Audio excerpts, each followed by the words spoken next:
Good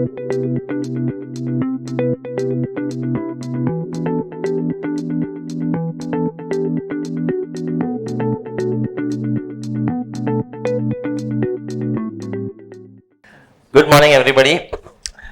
At the outset, I want to thank the organizers for giving me this opportunity to participate here and to speak with all of you. It is a privilege, believe me. My story today is not about my story. It is about what happened in this region many years ago and about all of you. In the late 1980s and 1990s, Silchar was a sleepy, laid-back town. A few citizens of this valley got together and started a conversation. All of them had experienced the pain of cancer in their friends and families. And they got together and started conversations, and they did not have a plan. They were only powered by their pain and purpose. And in 1992, the Cachar Cancer Hospital Society was formed by teachers, by engineers, by lawyers, tradesmen, government employees, retired people. Whole lot of them formed the hospital. And they did not know how to move forward, but they had that passion, that deeply felt anguish to bring about change. And then to raise funds, they went and door to door seeking support. They went addressed street corner meetings. They went and lobbied around with people. They sold lottery tickets. They sold coupons. They tried everything that they could think of. Those days there was no social media, and so with whatever their understanding was, they went around, sought support, and they made it a people's movement. And so the whole of the community was behind them. The government gave them land in 1994, and the hospital was established in 1996 within a very few years of their initial conversations. And the hospital in the beginning was a very modest affair, and few rooms, few beds, no trained oncologist, volunteer doctors, but a lot of desire. You see that old faded picture, who was the first director of the hospital, visited several cancer centers to learn and to garner support. That is how he landed up at the Cancer Institute in Chennai, where I was working at that time. And he spent a few weeks with us, and he was very taken up by what was happening there, because we had a policy that nobody should be turned away for want of resources. He came back to Silchar and he started referring patients to Chennai, poor people who needed support. And that is how that friendship between, Dr. Chaudhary and I, between Chennai and Silchar happened, because of shared philosophy, shared ideals, and mutual trust. And then several years later, when I quit the institute, the society came forward and offered for me to join them. My wife Sita flatly said no. All we knew of Silchar, the northeast, was violence and floods, and she would not hear of it. But then the society persisted. They insisted we come on a visit, and so we came to spend a week here. I spent time in the hospital.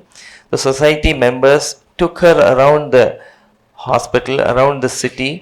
We went and visited principals. One of the principals was my batch pass out from Kendriya Vidyalaya from another city.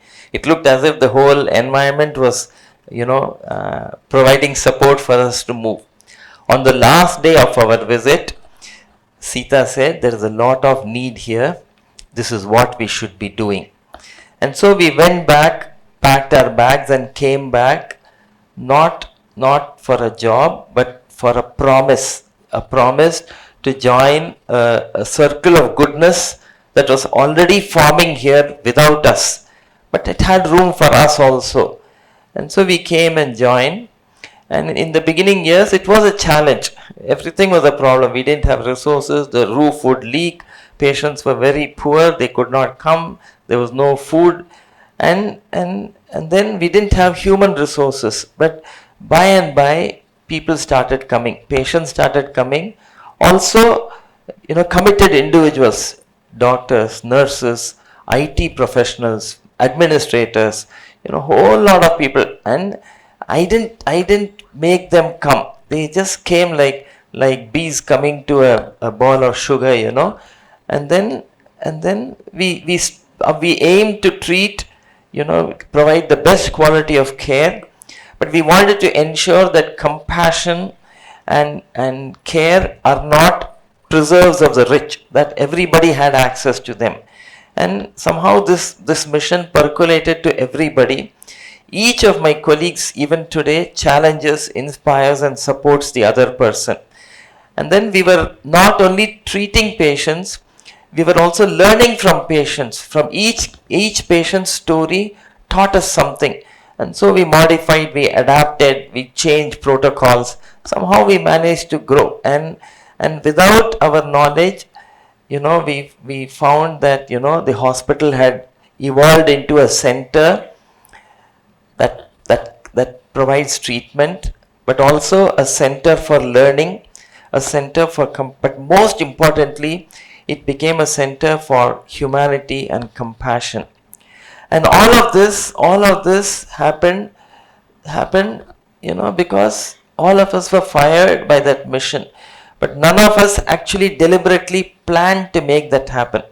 This whole circle of goodness actually evolved in front of us and grew much bigger than any of us.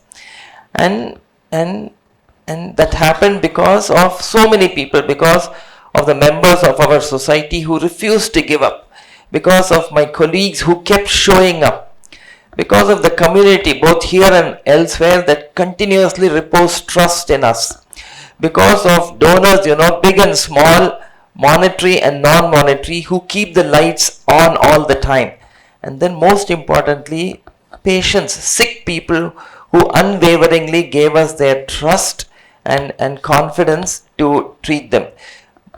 Mainly because ordinary people believed that something extraordinary is possible. That is why I think that happened.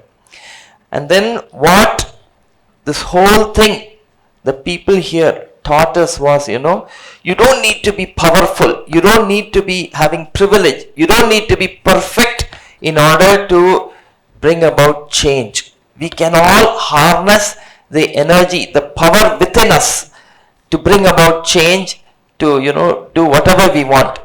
And for being able to do that, all we have to say is, this is what we should be doing. Thank you very much for giving me this opportunity.